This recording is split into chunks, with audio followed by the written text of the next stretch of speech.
about time. Let's get Ryan out here a second.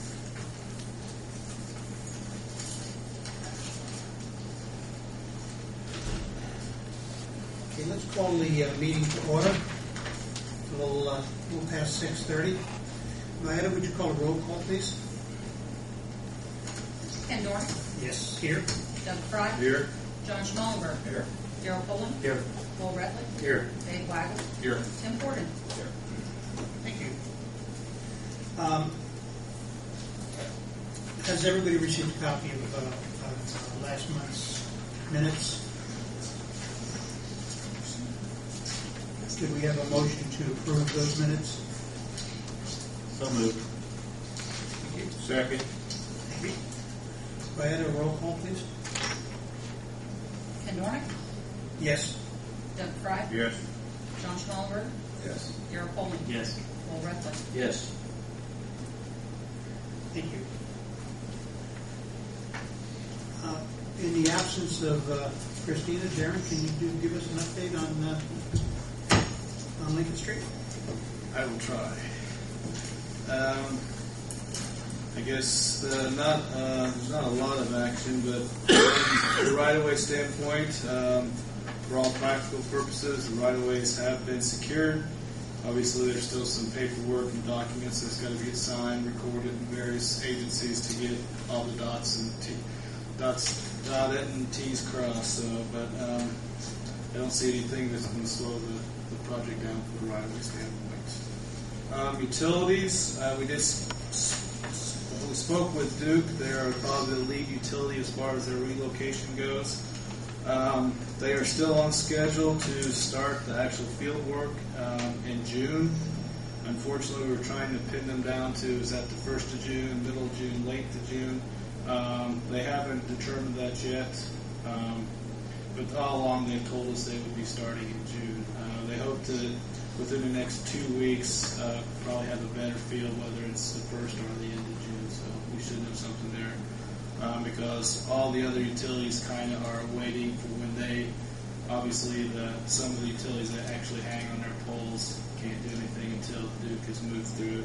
And the gas companies indicated they're going to wait till Duke moves their poles, and then they want to just basically follow right in behind them. So, Darren, how much disruption will there be on Lincoln Street when Duke is doing that?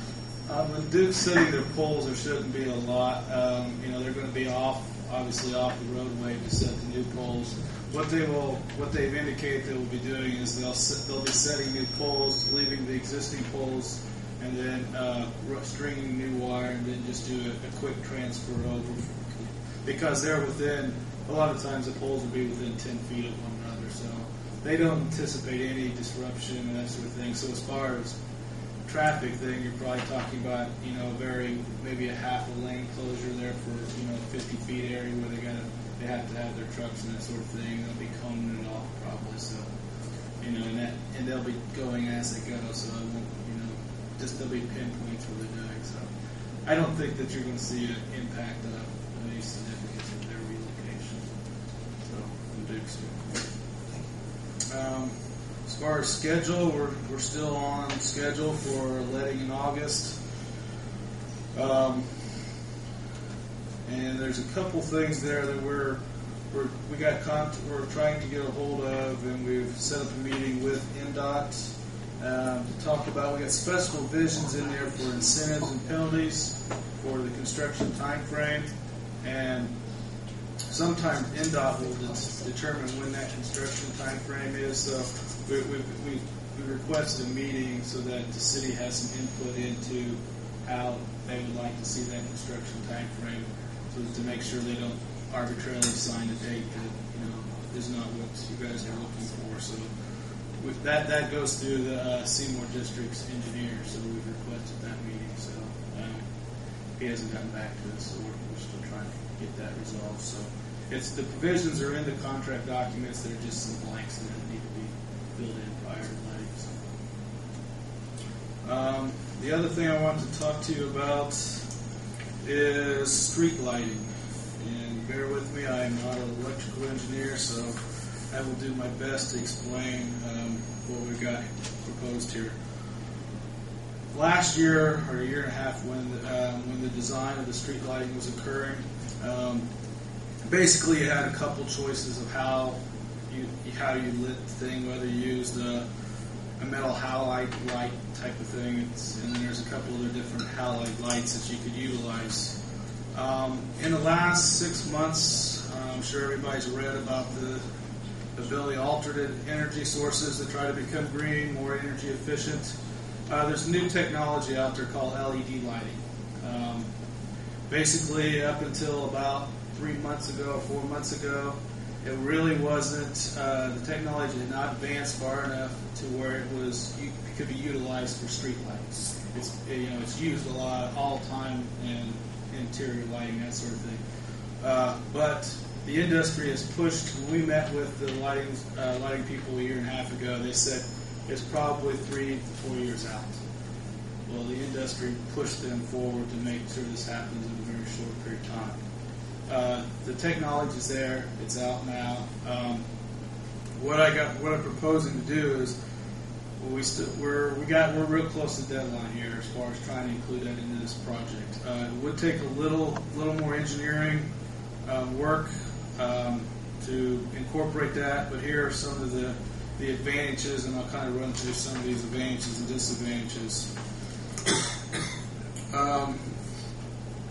Basically, the LED, and as you know, you could say that you're concerned about leading technology and concerns about proven record. The companies now are basically offering 5-year warranties and everything, so that should relieve some comfort that they're standing behind their product, that it will work. There's no warranty issues as far as new technology goes like that. The lighting is actually probably about 10% more brighter, a little more that way. The biggest thing is that it uses about half the electric cost, half the energy. So let me see if I can find the numbers basically what they were saying.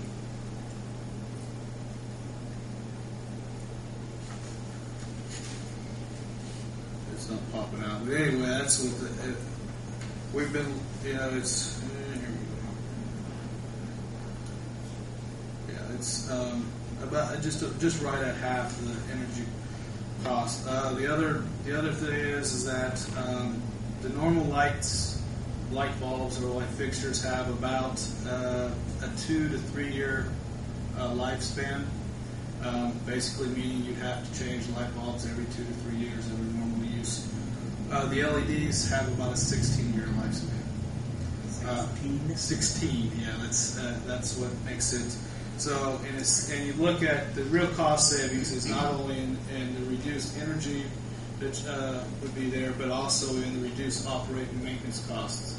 Because every time you have to change one of those light bulbs, you'll have to get a bucket truck or some type of that the city currently doesn't have, unless I guess you could probably maybe use fire trucks. But still, the cost of manpower to doing that on a more consistent basis versus over a 16-year period of time.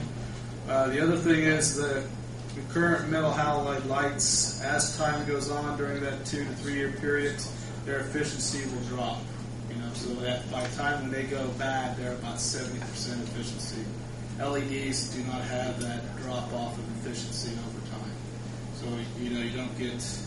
You probably drive down the road sometimes. You can see some lights look brighter than others, and that's basically a function of how old the bulbs are.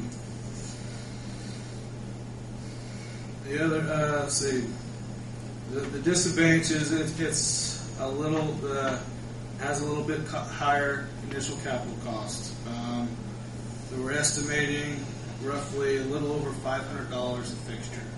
And on this Lincoln Street project, we have, I think, 36 fixtures. Let's see, we had the annual energy savings per fixture that we're estimating in the utilizing, current utility rates and that sort of thing, is that you're looking at, if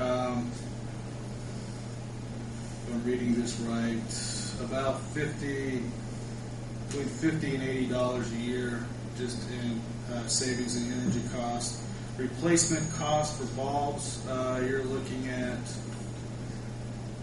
well, I'm sorry.